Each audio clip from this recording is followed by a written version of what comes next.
Bonsoir, bonsoir à tous Bonsoir. et bienvenue dans ce grand studio d'RTL dont vous êtes l'invité Jean-Luc Mélenchon. Vous étiez venu il n'y a pas très longtemps, il y a 2 mois, dans ce même studio. On avait beaucoup parlé de la crise grecque à l'époque et de votre pamphlet contre l'Allemagne, le hareng de Bismarck. La crise grecque, on est en plein dedans. Les bureaux de vote ont fermé il y a 1 heure. Les premiers instituts de sondage donnent le non en tête entre 51 et 53%. L'Élysée nous annonce que Angela Merkel sera à Paris demain soir pour voir François Hollande. Si le non gagne, car ce n'est pas encore officiel et définitif, est-ce que c'est aussi votre victoire, Jean-Luc Mélenchon? En tout cas, c'est la victoire d'une méthode et l'échec d'un projet sournois et calamiteux, car la crise a été provoquée de manière absolument délibérée par l'Eurogroupe.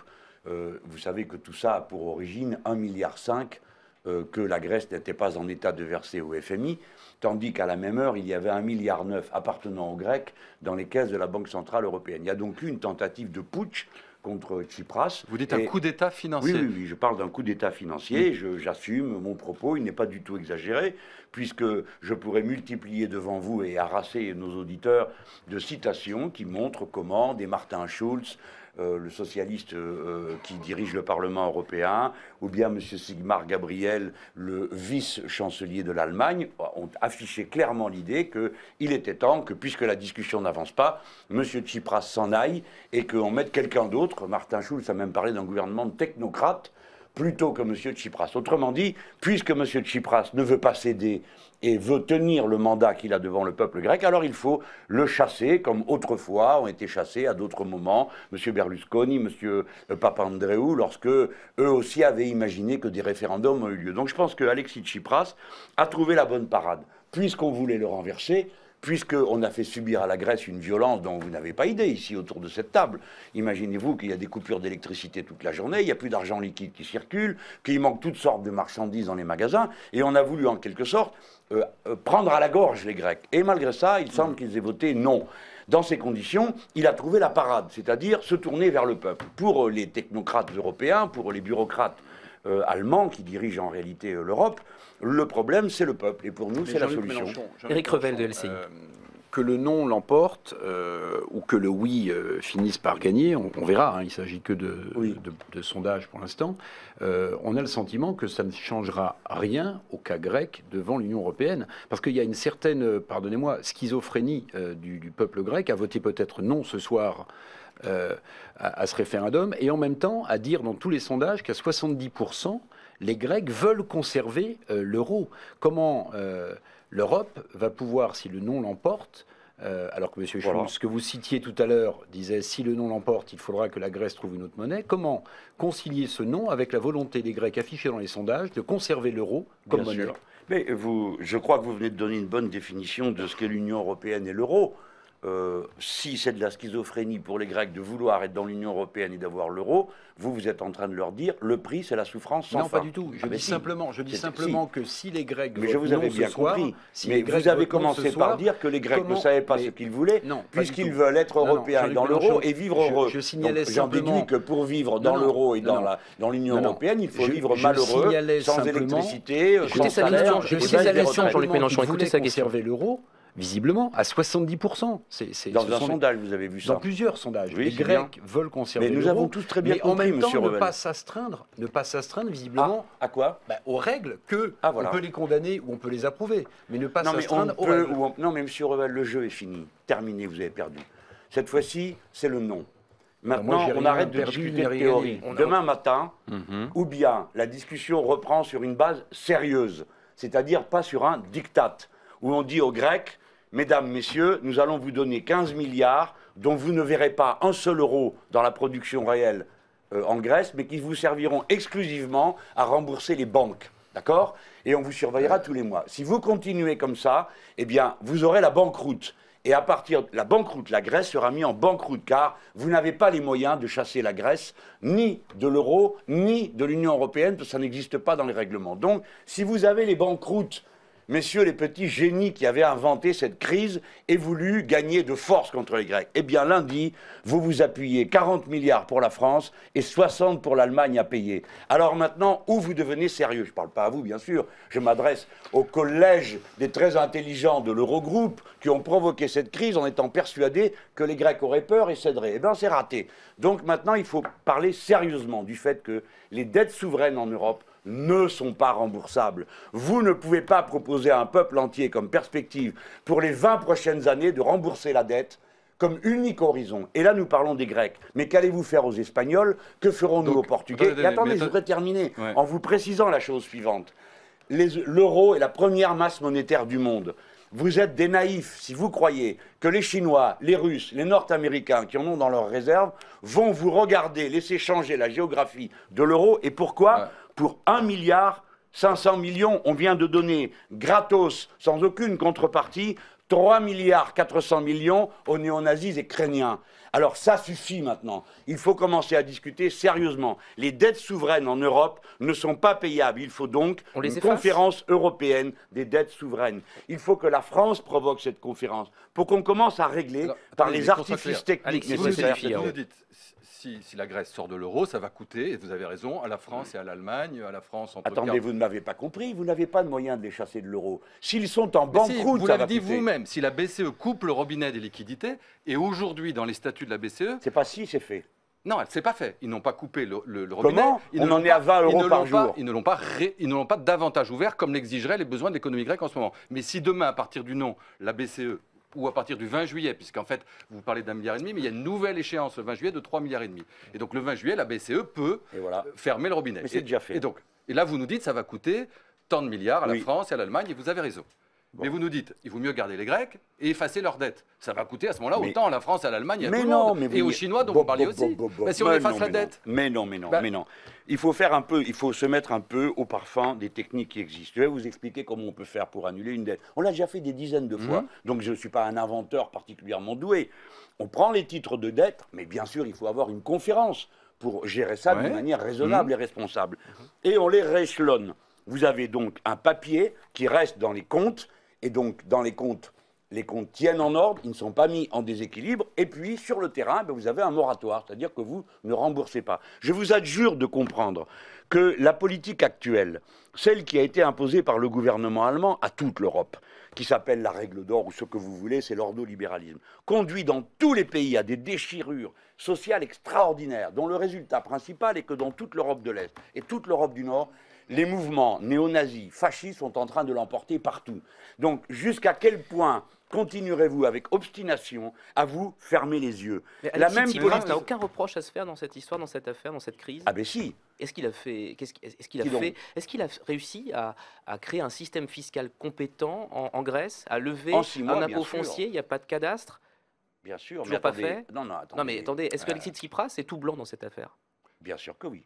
Pourquoi? Il n'y a aucune responsabilité des Grecs dans ce qui leur arrive. Attendez, de M. Tsipras, des Grecs. Alors, je continue. Des Grecs, en général, on ne leur a jamais demandé leur avis. Et d'ailleurs, la preuve, c'est que la commission parlementaire qui a siégé au Parlement grec a établi qu'une bonne partie de la dette grecque a été consentie hors des règles constitutionnelles grecques et hors des règles de l'Union européenne. Autrement dit, des gens plus ou moins corrompus, plus ou moins aux abois, ont accepté de la dette pour la Grèce sans que les Grecs soient informés du fait. Aucune responsabilité de Tsipras non plus. Monsieur Tsipras a une responsabilité magnifique, celui d'avoir riposté à une manœuvre d'étranglement par le vote populaire. Non, Revel, ne dites pas très bien. Parce qu'il y a 3 ans, quand je vous ai... Mais non, mais écoutez, c'est moi l'invité ou vous? L'invité, on lui pose des questions. Oui, mais il ne pose pas des questions. Il fait des commentaires interminables pour défendre la politique de la droite et des voyous qui ont ruiné la Grèce. Allez-y, monsieur Revel. Vous aimez bien la vision historique des choses. Alors, regardons, il n'y a pas si longtemps en Grèce, quand M. Samaras était au pouvoir. Oui. M. Samaras au pouvoir. Bien. La Grèce commençait à rembourser. La Grèce pouvait continuer à emprunter sur les marchés. Vous savez ce que disent les Grecs? Alors peut-être que ce n'est pas les Grecs. Les Grecs, ceux que vous rencontrez d'habitude, M. Revel, dans votre bureau. Ceux que vous rencontrez. Oui, vous, d'accord. Qu'est-ce qu'ils disent? Ils disent, le problème avec Tsipras, c'est que dès qu'il est arrivé au pouvoir, les gens ont pensé qu'il raserait gratis, et plus personne n'était en mesure de payer ses... Je vous pose la question. Vous ne posez pas la question, vous continuez le flot des calomnies anti-grecques. Je vous ai entendu ici même autour de cette table me demander si je trouvais normal que les fonctionnaires grecs aillent faire taxi à 4 h de l'après-midi et vous êtes resté comme un benet quand je vous ai dit, allez-vous faire... Oui, ici même. Je vous ai dit, allez faire taxi à 4 h de l'après-midi sous le Cagny à Athènes et vous verrez pourquoi les gens font taxi. Tout simplement parce que leurs payes sont insuffisantes. Sur les erreurs de Tsipras, est-ce qu'économiquement il en a fait? C'était la question qu'on essayait de vous poser. Je vous ai déjà répondu non. Monsieur Tsipras, attendez, mais permettez, je sais que tout doit être noir ou blanc, mais Monsieur Tsipras a pris en charge une situation de ruine, s'est retrouvé dans une négociation avec des gens qui ne négocient pas, qui disent nous allons vous donner de l'argent à la condition que vous nous le redonniez l'instant d'après. Et lorsque les comptes de la Grèce, les exigences qui sont présentées à la Grèce, même la France n'est pas capable de le faire, on lui demande un excédent primaire. On lui demande un excédent primaire pour que les gens comprennent. Ça veut dire, avant de payer la dette, il faut que le budget de l'État soit en excédent de 3 ou 4 points. Ils y étaient quasiment, les Grecs, et ça s'est dégradé depuis qu'à Tsipras, ça c'est un fait. Non, mais ça... oui, bon, d'accord. Vous savez quoi, monsieur, je vais vous dire, c'est de la faute de Tsipras, le problème en Europe. Comme c'est de ma faute s'il y a le Front National en France, bien sûr. Donc, vous parlez d'excédent primaire, là, vous avez raison, c'est un fait. Bien. Ils étaient arrivés vaille que vaille, et ça s'est redégradé. Vous ne pouvez pas dégager d'excédent primaire dans un pays qui est déjà à l'agonie. Pourquoi ? Parce que si vous contractez continuellement la dépense publique en faisant des coupes, vous baissez les recettes fiscales. N'importe qui est capable de comprendre ça. Alors apparemment, la piste de travail de demain. Je voudrais revenir sur votre... parlons des Allemands. On va parler un coup des Allemands. Parce que vous nous dites que c'est un coup d'État. En gros, les Allemands veulent mettre les Grecs dehors de la zone euro. Oui, c'est M. Schulz qui l'a dit lui-même. Madame Merkel aussi. Quand on regarde ce qui se passe dans les discussions européennes, on se rend compte que les Irlandais, les Portugais, les Chypriotes, les Espagnols, ils sont tous d'accord avec les Allemands. Les Finlandais, les Slovaques, les Baltes.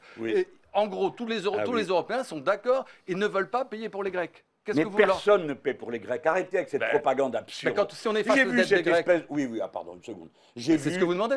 Attendez. Personne ne paie pour les Grecs. Personne n'a payé pour les Grecs. Personne ne paiera pour les Grecs. Quand on dit que ça coûte 1 000 € par contribuable français, c'est un mensonge. C'est un mensonge éhonté pour la raison suivante. Alors, on va entrer dans la technique. C'est le grand oral ici. Il faut avoir fait les nappes. C'est le grand jury. Alors, je vous pose la question à vous. Allez, expliquez comment on fait pour amortir une dette. Vous avez l'air d'être balèze. Pour amortir une dette? Oui, comment on fait? Je ne suis pas un économiste, moi je suis là pour poser des questions. Vous êtes là pour poser des questions. Tout à fait. Et vous voudriez que d'un claquement de doigts, je vienne vous expliquer ce que je vais faire maintenant, mais vous aurez la patience de m'écouter jusqu'au bout. Est-ce que vous m'écouterez jusqu'au bout ou pas? Bon, alors sinon, posez pas la question. Donc, que se passe-t-il?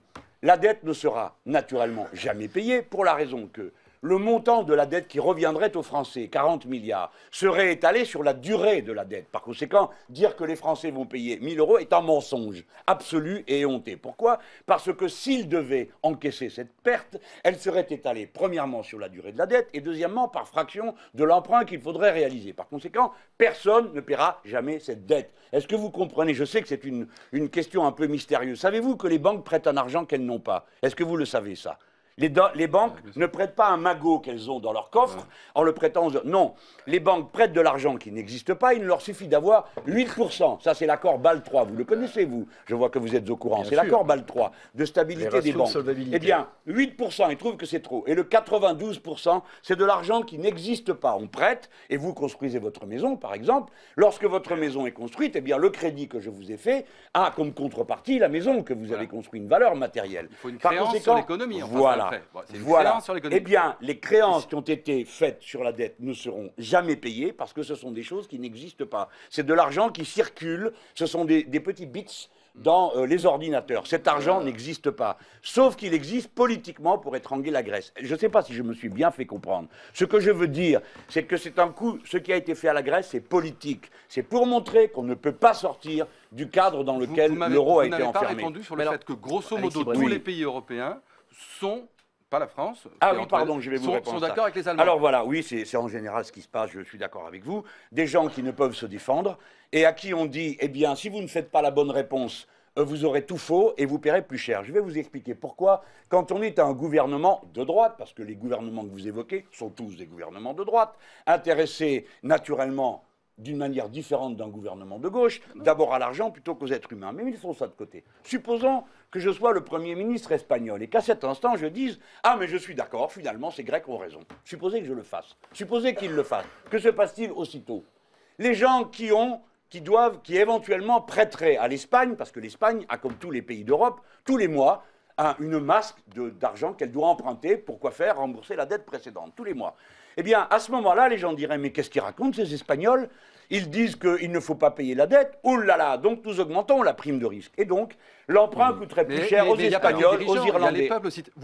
Attendez, mais vous en étiez aux dirigeants. Vous me posez une question. Je vous réponds et aussitôt vous prétendez parler au nom des peuples. J'ai une question, Jean-Luc Mélenchon, sur les Irlandais et les Portugais, qui, eux, ont fait les réformes exigées, vous allez dire, commandées, dictées par Bruxelles. Et alors, que se passe-t-il dans ces pays? On nage dans le bonheur, je suis informé de ça. Non, ils nagent pas dans le bonheur, mais qu'est-ce qu'ils vont dire, eux, si on fait une exception à la Grèce? Voilà. Eh bien, ils vont dire ce que nous dirons, nous, les Français. Il y a basta. Ça suffit. On ne peut pas avoir pour horizon de payer la dette. Et vous allez voir ce qu'ils vont peut-être dire en Irlande. Ils vont dire qu'ils votent Sinn Féin. Sinn Féin est un parti nationaliste, républicain, et qui est opposé à la politique de Mme Merkel et du gouvernement CDU-CSU de l'Allemagne. Et vous verrez que peut-être au Portugal, vous aurez aussi une majorité de gauche. Et vous verrez qu'en Espagne, vous aurez une majorité de gauche. Parce que les gens, simplement, ce n'est pas des idées de gauche qui défendent. C'est l'idée d'avoir le droit de vivre. Vous comprenez ce que c'est vivre? Vivre, ça n'est pas payer, simplement, et ad vitam aeternam pour des dettes que personne n'a décidées. Car il n'y a pas un Espagnol qui a décidé. J'aimerais vous poser une question. Oui. Si le non l'emporte, est-ce que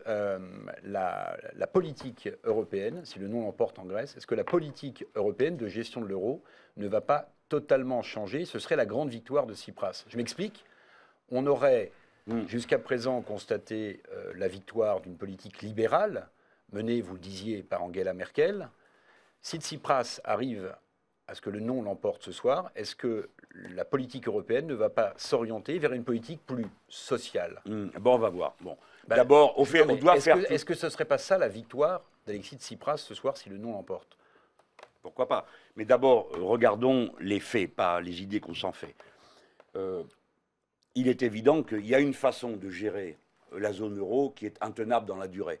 On a pu étrangler Chypre. Je vous rappelle que pas un parlementaire chypriote ne voulait voter le mémorandum. On leur a coupé les liquidités. Une semaine après, ils sont tombés à genoux et ils ont dû tout céder. Là, on a essayé, comme réponse à la négociation qui n'aboutissait pas avec M. Tsipras, de les étrangler en coupant les liquidités. Franchement, on ne peut pas gérer l'Europe de cette manière-là. Il faut donc trouver des solutions rationnelles, tranquilles, pour éviter le capharnaüm et le chaos. Le chaos, c'est d'obliger tout le monde à payer ses dettes impayables. Il faut donc trouver une porte de sortie par le haut. C'est pourquoi je plaide pour une conférence européenne des dettes souveraines, pour qu'on arrête de traiter tout le monde de la même manière absurde qui conduit au désastre que vous voyez. Maintenant, la zone euro, bien sûr, doit être gouvernée autrement. Ou sinon, que va-t-il se passer? Un après l'autre, les pays vont être éjectés de la zone euro. Je ne sais pas comment, parce que juridiquement, ce n'est pas possible. Sinon que ces pays pourraient venir à dire, eh bien, écoutez, puisque c'est comme ça, supposons la semaine prochaine, nous allons prendre un cas concret. Le monsieur Martin Schulz, qui a apparemment des informations de première main, a dit les Grecs vont être obligés de mettre en circulation une nouvelle monnaie puisqu'ils n'ont plus d'euro. Je vous rappelle que s'il n'y a pas d'euro, non, on ne parle pas de la drachme. S'il n'y a pas d'euro, c'est parce que la Banque centrale n'en donne pas. Et comme le gouvernement grec n'a pas l'intention de céder, c'est-à-dire de capituler et d'admettre que l'euro est allemand ou il n'est rien, eh bien le gouvernement grec va mettre en circulation des bons qui seront négociables, échangeables par l'État le moment venu lorsqu'il aura à nouveau des euros. Ce que je vous raconte là, c'est déjà produit en Argentine, dans plusieurs autres pays. Voilà. Et M. Martin Schulz et quelques autres ont dit, si vous faites ça, comme la monnaie n'est plus unique, nous vous expulsons de la zone euro. Mais ça, c'est pas le gouvernement allemand qui peut en décider. Mais ces violences, apparemment, les Allemands, les dirigeants allemands sont pour continuer dans la voie de la violence. Et vous me suggérez, M. Revel, ce que je crois, moi, nécessaire, c'est une gestion apaisée de tout ça. Pas de catastrophe, pas de chaos. Il y en a un qui est dans l'apaisement et pas dans la voie de la violence. Ça va vous surprendre, mais c'est François Hollande qui a un discours beaucoup plus modéré que les Allemands en ce moment. Et alors, vous trouvez qu'on dit qu'il n'a pas de leadership, mais finalement il a une position modérée? Oui. Alors, modéré, je ne comprends pas ce que ça veut dire. C'est-à-dire qu'il il n'est pas pour qu'on les entrangue d'un coup, c'est ça que vous voulez dire? Il n'est pas pour les éjecter dès demain de la zone euro. Non, parce que peut-être qu'il a compris que ce que je lui expliquais il y a plus de 2 mois maintenant, que la frontière française se défendait à la frontière grecque. Peut-être que enfin, c'est arrivé jusqu'à l'intelligence collective de tous ces grands seigneurs de comprendre qu'en laissant maltraiter Chypre il y a 3 ans, M. Moscovici a levé la main avec les autres pour couper la gorge aux Chypriotes. On leur avait dit à l'époque, c'est une erreur, on les avait même traités de salopards. On leur avait dit que c'était une erreur. Et bien ensuite, on l'a fait à la Grèce. Et demain, ce sera à la France. C'est pourquoi, tout d'un coup, François Hollande comprend que ça n'est pas en train de s'arranger tout seul. Il a cru que ça s'arrangerait tout seul. Et il n'a pas eu de leadership. Et maintenant, il intervient. Mais il intervient tellement tard que tous les autres lui disent « Mais pourquoi n'avez-vous rien dit jusqu'à présent? Qu'est-ce qui vous prend tout d'un coup ?» Mais je veux lui donner sa chance. Pour une fois, vous lui donnez sa chance. Mais C'est oui, nouveau. parce que dans cette affaire, c'est pas politicien, c'est pas Mélenchon, le parti de gauche, le front de gauche contre François Hollande, le parti socialiste. C'est pas ça le sujet. Le sujet, c'est la paix ou la guerre, la démocratie ou la violence contre les peuples et peut-être demain la peste brune. C'est de ça dont on parle. Il faut être sérieux maintenant. Qu'est-ce qu'il devrait faire, François Hollande? Je pense que demain, il doit dire à Mme Merkel, stop, stop, maintenant on remet tout ça à plat.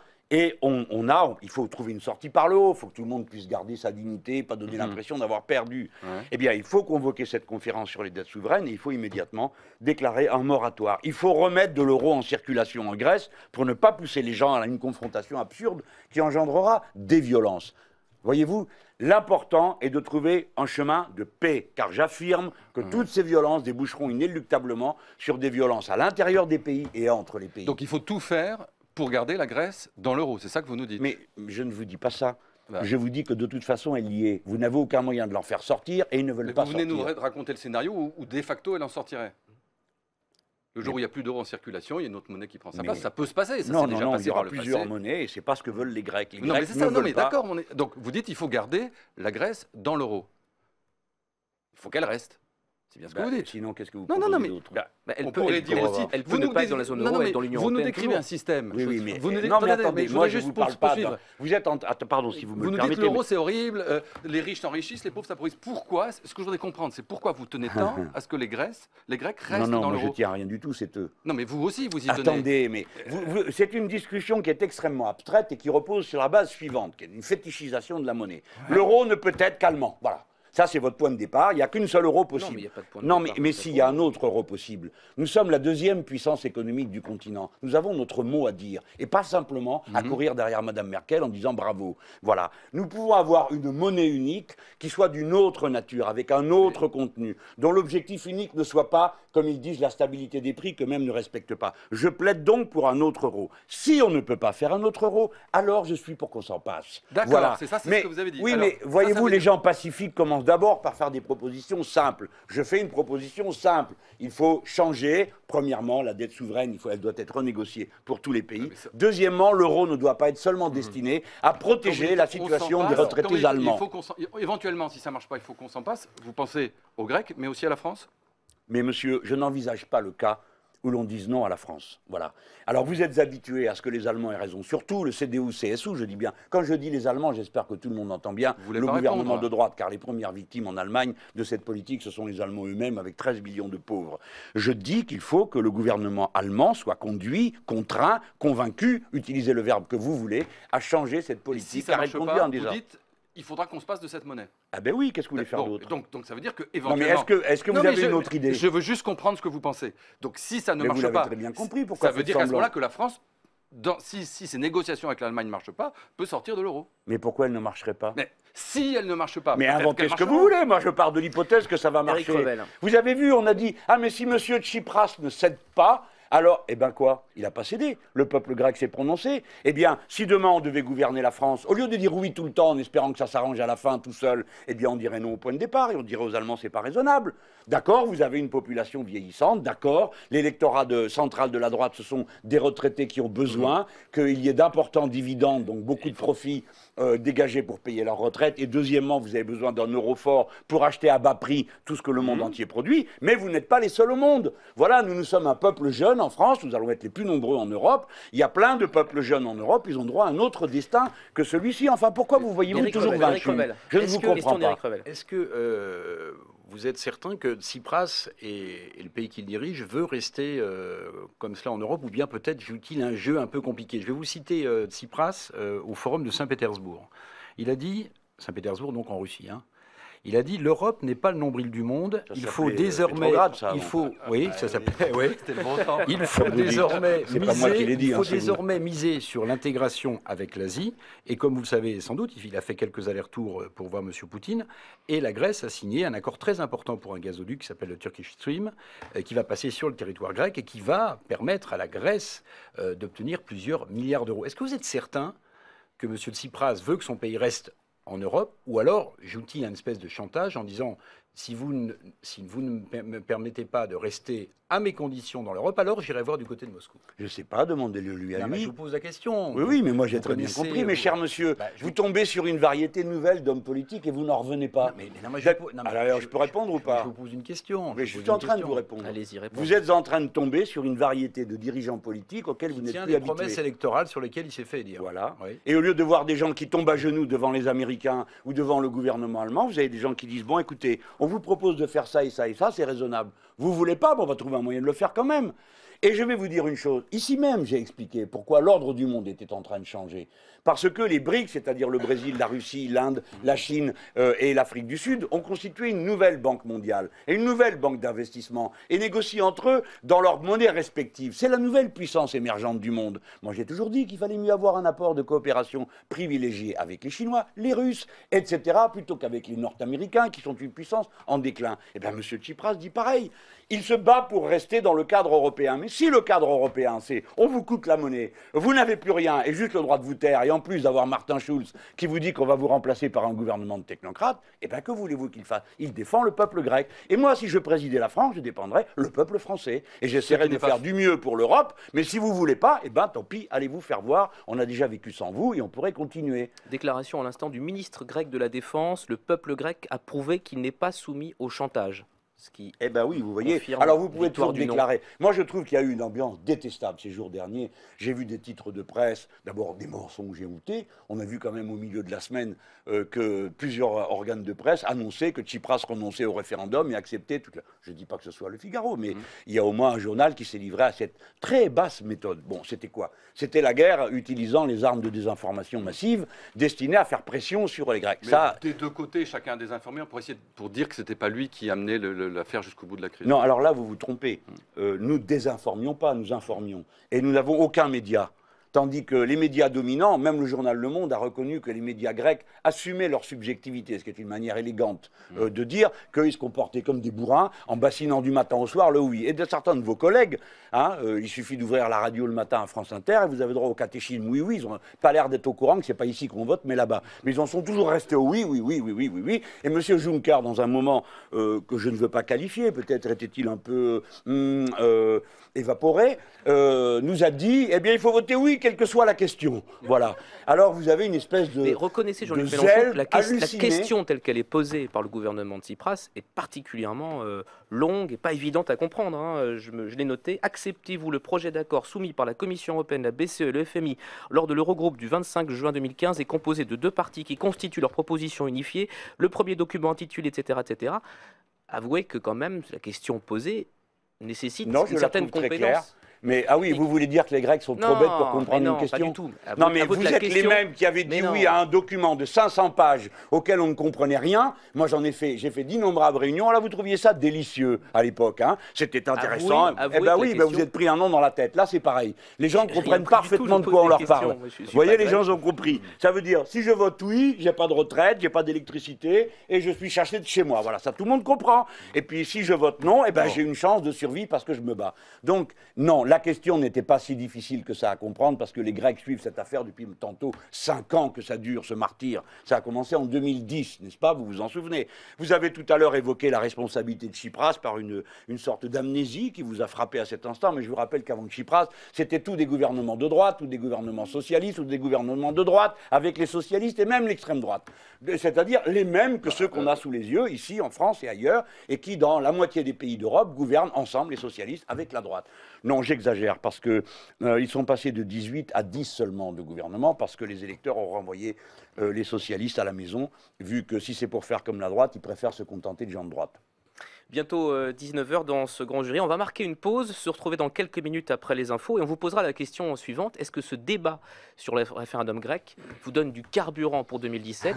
J'ai l'impression qu'on a déjà la réponse. Non, à l'antenne. Ça s'entend et ça se voit aussi sur oui, LCI. Oui, ça donne de l'énergie évidemment. Mais on va entrer dans les détails de la qualité de mon énergie. Rendez-vous après les infos. Merci. Retour sur le plateau du grand jury avec Alexis Brézé du Figaro et Éric Revel de LCI pour cette deuxième demi-heure et notre invité ce soir Jean-Luc Mélenchon. Les bureaux de vote ont fermé il y a 1 heure maintenant à Athènes. Pas de résultats officiels ni définitifs, mais des résultats officieux, des sondages faits par téléphone et qui montrent que le non serait en tête à près de 52% des voix. Donc une victoire a priori pour le Premier ministre Alexis Tsipras. Question très directe, Jean-Luc Mélenchon. Est-ce que tout ça n'est pas une aubaine politique pour vous en vue d'une présidentielle qui approche? Oh là là. Ce qui est une bonne nouvelle, c'est naturellement que le peuple grec ait été mobilisé, se soit prononcé. Alors je vous demande un instant sur ce point. Dans nos stratégies politiques, à nous, l'autre gauche, hein, parce que de temps à autre, on nous colle extrême gauche. Non pas extrême gauche, il y en a une en France, il faut la respecter, et c'est pas nous. Bon, nous sommes l'autre gauche, la gauche en vérité, et le peuple. Bien, pour nous, l'intervention populaire est cruciale. C'est-à-dire que toutes nos stratégies politiques reposent sur le fait qu'à intervalles réguliers, on fasse voter le peuple. C'est ce qu'on a fait au Venezuela, c'est ce qu'on fait dans tous les pays où il y a eu des révolutions citoyennes, et donc c'est très important. Donc première victoire, le peuple a été consulté. Je vous rappelle que la dernière fois quelqu'un avait eu l'idée, c'était M. Papandreou, il a eu que l'idée, il a été foutu dehors, séance tenante avant d'avoir eu le temps d'organiser quoi que ce soit. Donc là, il y est arrivé. Deuxième élément, le peuple grec, qui a été soumis à un pilonnage d'une violence absolument incroyable. D'abord les médias, mais ça c'est pas grave parce qu'on a déjà montré en France comment on pouvait s'en passer, mais surtout des mesures concrètes. Je veux dire, tous les jours vous commencez à faire la queue pour avoir des billets de banque et il n'y en a pas, vous allez au magasin et il n'y a rien, il y a des coupures d'électricité dans la journée, donc le mouvement était terrible. Et malgré ça, les Grecs en conscience, les Grecs sont des gens éduqués comme vous, moi, décident de voter non en majorité. Et dès lors, ils obligent l'Europe à entrer dans une nouvelle époque. Il va falloir discuter autrement. Parce qu'on ne peut pas déclarer la guerre à tous les gens qui sont... Est-ce que ça vous donne de l'énergie pour vous, pour ce qu'il faut faire en France? Évidemment, parce que ça prouve qu'il y a un scénario, pour l'instant, qui tient la mer. C'est-à-dire le recours au peuple. Le peuple est la solution. Pour eux, le peuple, c'est le problème. Hein, les Merkel et compagnie. Pour nous, c'est la solution. Bien.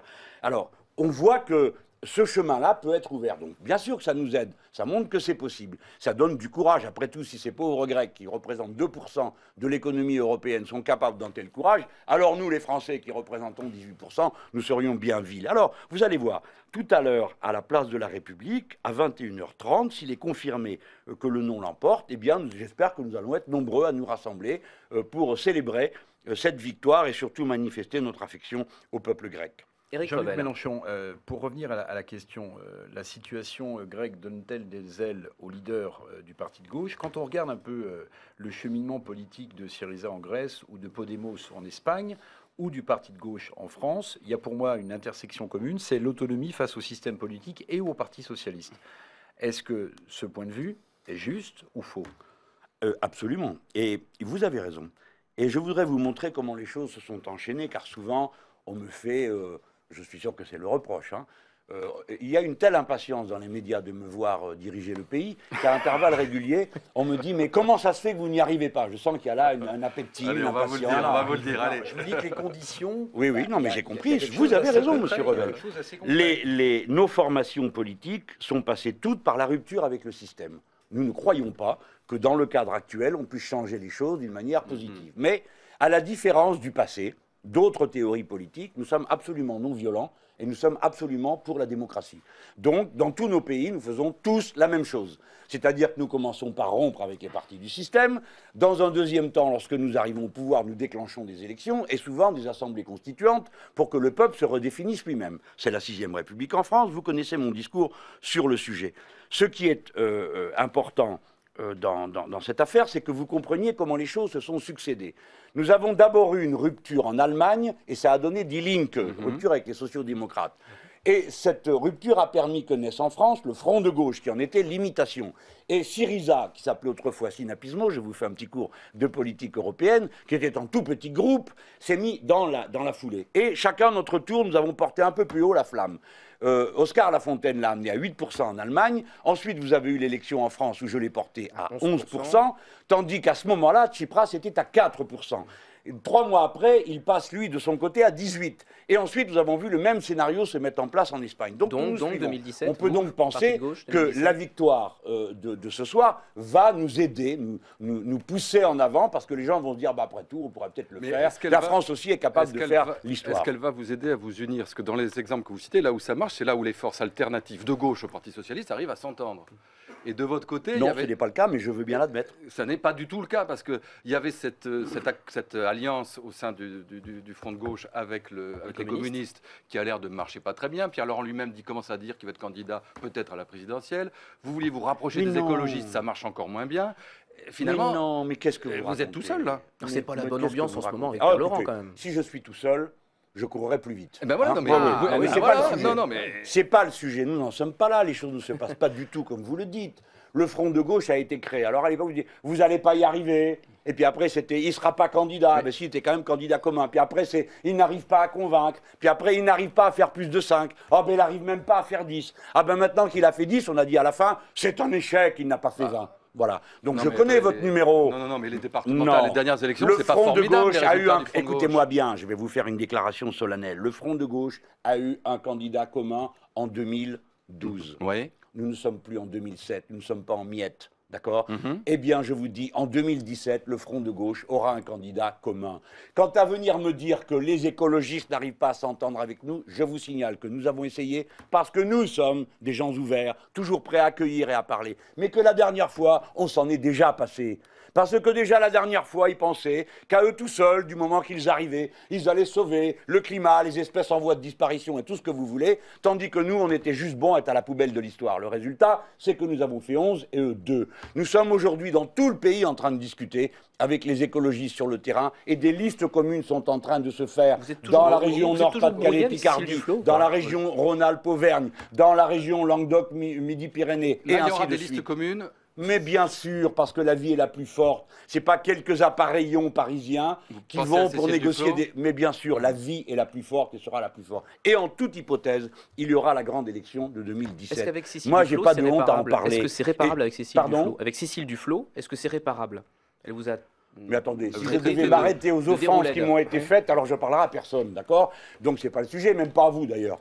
Donc, eh bien, vous voyez, il faut s'y faire, je vis avec ça. Mais il y avait quelque chose qui se construisait avec elle, oui, qui s'est cassé d'un coup. Écoutez, elle a quitté le gouvernement, elle a voulu, comme les gens normaux le font, quand vous êtes dans une majorité, vous rompez avec, c'est pour en créer une autre, à moins que vous soyez un irresponsable et un témoin de je sais pas quoi, hein, là au milieu. Et puis, alors elle est venue vers nous, je sais pas ce qui s'est passé, ils sont disputés entre eux, et ils ont dit, ah ben puisque c'est comme ça, on parle avec personne et on reste tout seul. Eh bien, restez tout seul. Nous allons bien voir ce que ça vous donne. Sauf que sur le terrain, c'est pas ça qui se passe. Parce que sur le terrain, dans toutes les luttes écologiques réelles, pas le blabla des apparatchiks, les luttes réelles de terrain contre les équipements, les grands équipements inutiles et ainsi de suite, nous sommes toujours ensemble. Par conséquent, sur le terrain, les rapprochements se font.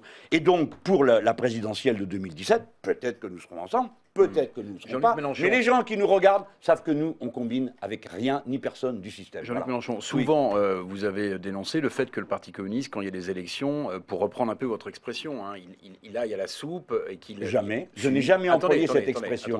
Non, monsieur Revel, retirez. Je n'ai jamais employé cette expression. Qu'il aille pour un plat de, je sais pas, de lentilles ou autre, faire des listes communes avec le Parti socialiste. Aujourd'hui, Pierre Laurent, dans la régionale Île-de-France, a décidé... votre grand-père aurait honte de vous parce que lui, il était communiste. A décidé d'être candidat... non plus. Contre M. Barthelone. Est-ce que ce n'est pas une façon pour les communistes de montrer qu'ils ont compris que s'allier simplement au Parti socialiste dans des élections et ensuite dénoncer la politique qu'il mène, ça menait le Parti communiste à un échec? Peut-être, oui, mais commençons d'abord par rendre justice aux communistes. Enfin, c'est pas possible de parler d'eux comme ça, ce que vous racontez correspond à rien. Les communistes ont toujours eu des candidats au premier tour des élections cantonales ou législatives. C'est quand il y a des exceptions que c'est curieux. Quant aux élections régionales, je me permets de vous rappeler, après tout, c'est pas si vieux que ça, hein, que la dernière fois, en 2010, il y a eu un vote dans les régions communistes qui a donné, en tout et pour tout, il restait 5 régions qui sont allées avec les socialistes. Tous les autres ont basculé front de gauche. Entre-temps, il y a eu d'autres élections et d'autres accrochages entre nous. Mais je m'empresse de vous dire que, tout de même, c'est insupportable que vous ne compreniez pas que les questions auxquelles nous sommes confrontés sont graves, qu'elles nécessitent de la réflexion et de la discussion, et qu'il est normal de ne pas être toujours d'accord.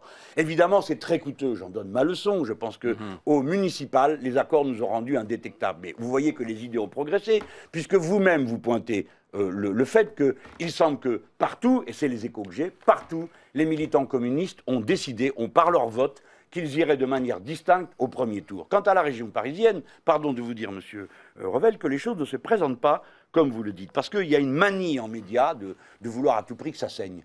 Moi, j'ai d'abord compris, comme vous, parce que j'avais lu le journal, que monsieur Pierre Laurent, mon camarade, était candidat, il avait décidé d'être la tête de liste. Et puis, quand on lui a posé la question, il a dit pas du tout, je propose ma candidature. Ah ben, c'est pas pareil, on peut discuter. Je ne vais pas l'empêcher de proposer sa candidature. Le moment venu, peut-être moi-même vais-je proposer ma candidature pour 2017. Enfin, nous ne sommes pas des robots, nous ne sommes pas des pions.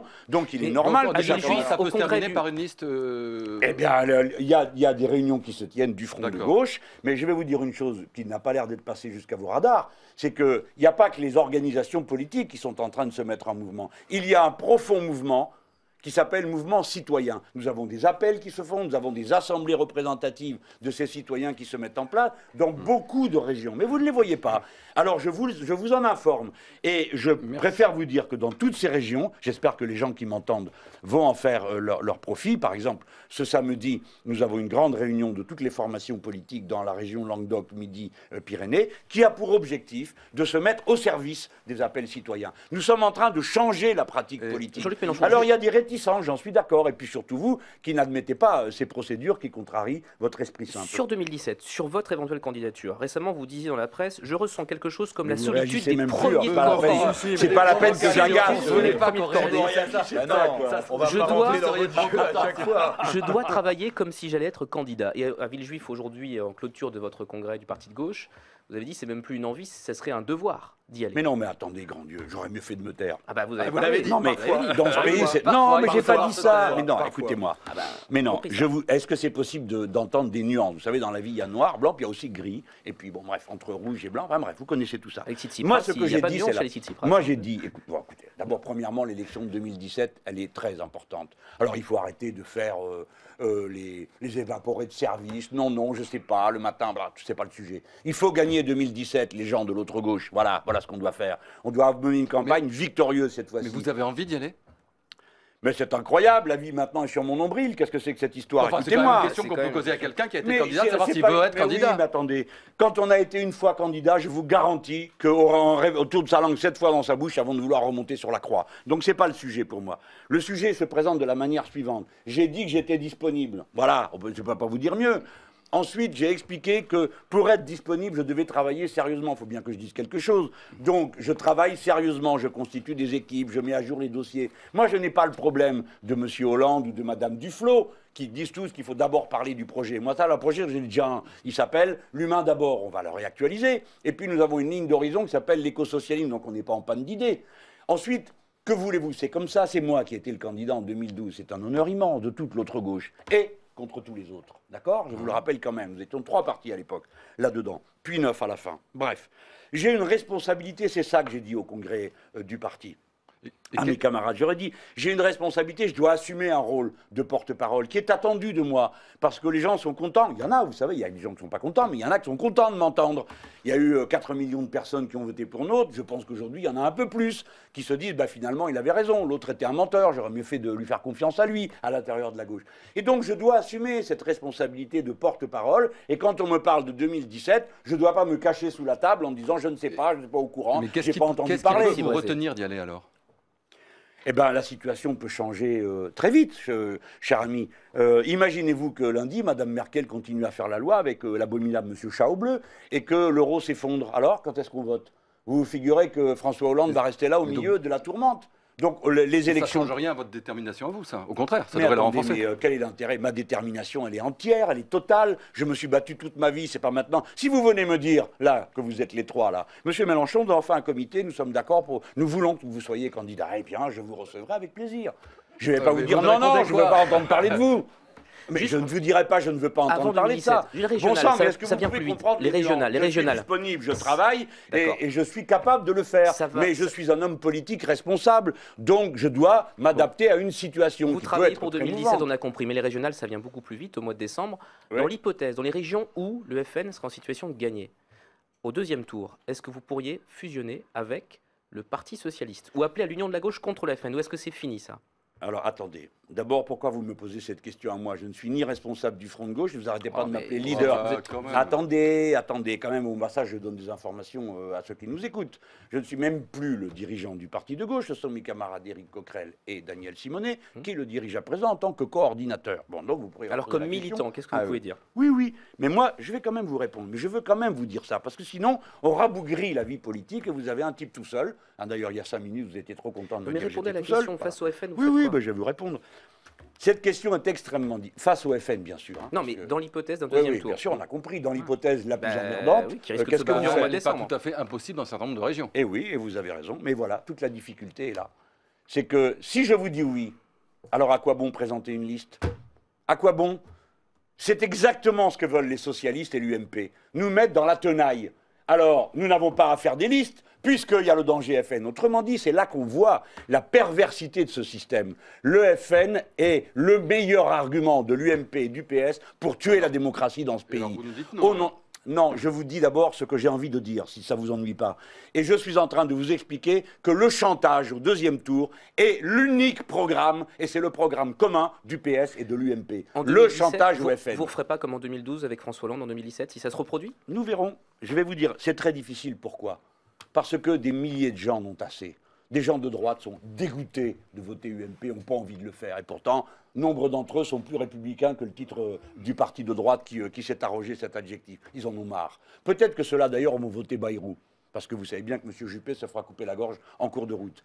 Quant à nous, il y a des milliers de gens qui n'en peuvent plus de cette mystification qui consiste à les obliger à voter pour des sociolibéraux alors qu'eux sont de gauche. Ils en ont assez de ça. Eh bien, si moi je prends la responsabilité de venir de dire « Eh bien la vie continue comme avant, j'ai rien vu, j'ai rien remarqué, je m'en fiche, et au premier tour vous votez pour nous pour faire témoignage et au deuxième pour eux. D'abord au deuxième, c'est pour nous qu'on va voter. Je vous dis que dans la région Rhône-Alpes, vous ferez bien de poser la question aux socialistes, parce que moi on me la pose sans arrêt. Mais la dernière fois à Grenoble, les mêmes qui prenaient cet air important du danger de la droite, de l'extrême droite, etc., au deuxième tour, nous étions en tête et ils n'ont pas appelé à voter pour nous. Alors maintenant, j'attends qu'ils commencent, eux, par dire ce qu'ils comptent faire. Parce que les socialistes, le Parti socialiste, est un parti qui s'est spécialisé dans l'escamotage, le mensonge et le chantage au deuxième tour. Alors, je vais terminer. Vous dites quoi? Vous dites je vais vous répondre. Alors, voici la proposition que fait le parti de gauche, puisque j'ai participé à son congrès, donc je la connais.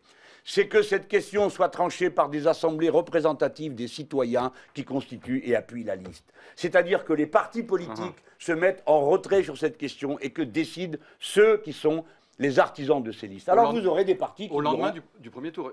Ah ben oui. Ouais, c'est ça, d'accord. Ben bien sûr, on sait le faire. Un petit Je ne veux pas, les gens, écoutez-moi, ne vous laissez pas prendre dans ce piège. Parce que ce matin, Isabelle Attard, qui est une députée qui vient d'Europe Écologie Les Verts et qui était à notre congrès, s'exprimait en faveur de ces mouvements citoyens. Et elle disait que la seule chose que lui ont dit les socialistes, c'est pas bonjour, c'est pas comment allez-vous, pourquoi avez-vous quitté Europe Écologie Les Verts, pourquoi est-ce que vous votez la motion de censure. Ils n'ont pas posé de question. Ils ont dit quoi? Vous soutenez une liste qui n'est pas celle du Parti Socialiste, donc vous allez faire gagner le Front National. Nous en avons assez de ce chantage. Et moi je tiens tête, voilà, je tiens tête, je tiendrai tête jusqu'au bout. Très rapidement, Alexis, je reviens à l'actualité grecque, très rapidement. 3 instituts de sondage maintenant donnent une nette victoire du non au référendum. Vous dites net, n'est-ce pas? Nette victoire du non, au-dessus de 51,8% apparemment. Réunion demain des directeurs du Trésor des pays de la zone euro et Alexis Tsipras, le gouvernement de Tsipras, qui intensifie son activité pour arriver à un accord rapide avec la zone euro. Voilà, les dernières informations. Eh bien, ce sont de très bonnes nouvelles. Ce que vous dites sur Alexis Tsipras n'a aucun sens, puisque toute la semaine, on a raconté des bobards. Mais je pense que, d'abord, il faut que le résultat soit connu, assuré. Notre gouvernement en Grèce a fait la preuve de sa solidité.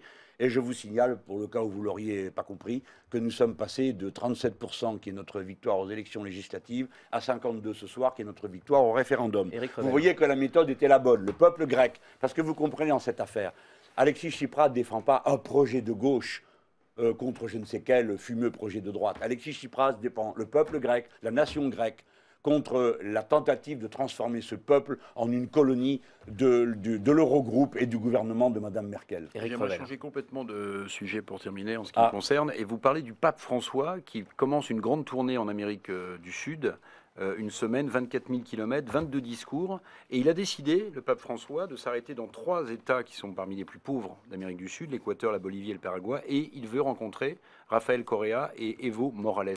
Quel regard, Jean-Luc Mélenchon, très positif sur le pape D'abord, ce ne sont pas les pays les plus pauvres, les statistiques ne sont pas bonnes. Ce sont les pays dont le plus grand nombre de pauvres sont devenus moins pauvres qu'avant. Car ces 3 pays ont battu des records dans l'éradication de la pauvreté. Il vient en Équateur. Je voudrais d'abord dire à quel point ça me réjouit. Et j'aimerais que pendant cette période de la visite du pape, les États-Unis d'Amérique veuillent bien cesser les complots par lesquels ils agitent et créent une tentative de renverser le gouvernement coréen. Ensuite, il ira en Bolivie. Pour l'instant, nous sommes bien stables puisque nous avons déjà vaincu 2 tentatives de coup d'État. Comme dit Evo Morales, vous savez pourquoi il n'y a pas de coup d'État aux États-Unis d'Amérique? Parce qu'il n'y a pas d'ambassade des États-Unis d'Amérique aux États-Unis d'Amérique. Et par conséquent, la tournée du pape est bonne. Il rencontre des gouvernements de gauche. Il a des choses à leur dire. Nous avons avec le discours du pape évidemment des divergences que tout le monde connaît, notamment sur la question de l'avortement. Mais après tout, dans la mesure où ce serait une recommandation morale, qu'avons-nous à y dire? Là où nous ne sommes pas d'accord, c'est quand ils essayent de transformer ça en cadre juridique, en obligeant les États à ne pas voter de loi. Mais sinon, la dernière encyclique, je vous recommande de la lire. Elle est extrêmement intéressante. D'abord parce qu'elle réhabilite un certain nombre de théologiens qui jusque-là avaient été mis à l'index. Je pense aux théologiens de la Libération, je pense à Teilhard de Chardin, et surtout parce qu'il tient un discours qui nous aide. Je vous le dis franchement, nous aide en montrant qu'il n'y a qu'un seul écosystème compatible avec la vie humaine. Et la religion catholique en Amérique latine, avec la théologie de la Libération, nous a beaucoup aidé à ce que nos gouvernements finissent par s'imposer, parce que le christianisme a été vécu comme une doctrine de gauche et plutôt que comme une doctrine au service des puissants. Je le dis aussi tranquillement que peut vous le dire quelqu'un qui est profondément laïque, comme vous le savez, et que l'on a plus souvent accusé de manger du curé qu'autre chose. Mais, en conclusion, cela ne donne pas le droit au pape de nous dire ce que nous devons faire et de venir prêcher dans les assemblées parlementaires, comme ce fut le cas au Parlement européen. J'ai été bien dépité de me trouver si seul avec je crois 5 ou 10 parlementaires au total, pour trouver que ça n'était pas normal. Donc le pape est le bienvenu dans tous ces pays, si j'en crois mes camarades. La discussion avec l'Église catholique a lieu, et tant mieux, que cela se passe bien. S'il pouvait arrêter les coups d'État, ce serait parfait. Jean-Luc Mélenchon, le fondateur de Wikileaks, Julian Assange, demandait l'asile politique en France. François Hollande lui a refusé. Vous pensez que... C'est pas bien. Je pense que François Hollande, une nouvelle fois, est en dessous de la main. Monsieur Julian Assange, par ses révélations, a aidé la France. D'abord à se méfier de ceux qui l'espionnaient, et permis que des milliers de crimes qui seraient restés impunis soient demain châtiés. De même, monsieur Edward Snowden. Par conséquent, j'estime que, comme nous avons, vous vous en souvenez, naturalisé français, ce jeune homme qui a été le héros de l'épicerie cachère. Eh bien, je pense que nous devrions donner la nationalité française à monsieur Snowden et à monsieur Julian Assange pour les services qu'ils ont rendus aux Français. Deuxièmement, l'ambassadrice des États-Unis d'Amérique qui a refusé de se présenter devant la Commission des Affaires étrangères où elle avait été courtoisement invitée, à mes yeux, est devenue persona non grata en France.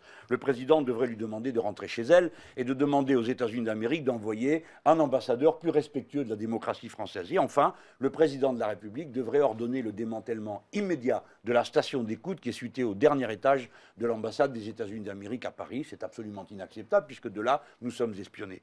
François Hollande devrait moins avoir peur des États-Unis parce qu'ils nous ridiculisent aux yeux du monde. Si, je vous signale qu'il y a 2 jours, nous avons entendu beaucoup parler du décès de M. Charles Pasqua, qui a été de manière très spectaculaire, qui a fait l'objet d'une cérémonie aux Invalides. Je vous rappelle que Charles Pasqua, tout de droite qu'il était, avait expulsé 47 diplomates nord-américains, et quand je lui avais demandé si c'était bien le cas, il avait répondu que non, il n'avait expulsé aucun diplomate, il avait expulsé 47 espions. Eh bien nous devons expulser les espions nord-américains, démanteler leur station d'écoute, obliger leur ambassadeur à être courtois avec la République française, et nous devons donner asile à M. Assange, qui fait l'objet d'une poursuite, qui n'a donné lieu à aucune procédure judiciaire depuis tantôt 3 ans. On voit bien que c'est un prétexte. M. Assange est prêt à répondre à toutes les questions que la justice suédoise voudrait bien lui poser, à la condition que la Suède ne l'expulse pas vers les États-Unis d'Amérique, où il est menacé de mort. Donc je remercie Julian Assange pour les services qu'il a rendus à la France. Et si en 2017, nous avons un gouvernement de l'autre gauche, M. Assange, je l'espère, sera naturalisé français et accueilli chez nous comme un héros. L'heure tourne. Merci d'avoir été l'invité de ce grand jury, Jean-Luc Mélenchon. Bonne soirée. Dernier grand jury de la saison. J'espère que vous entendez toute l'énergie du nom grec passer à travers ma voix. L'année prochaine, un peu érodée après 3 jours de congrès. Merci de m'avoir reçu.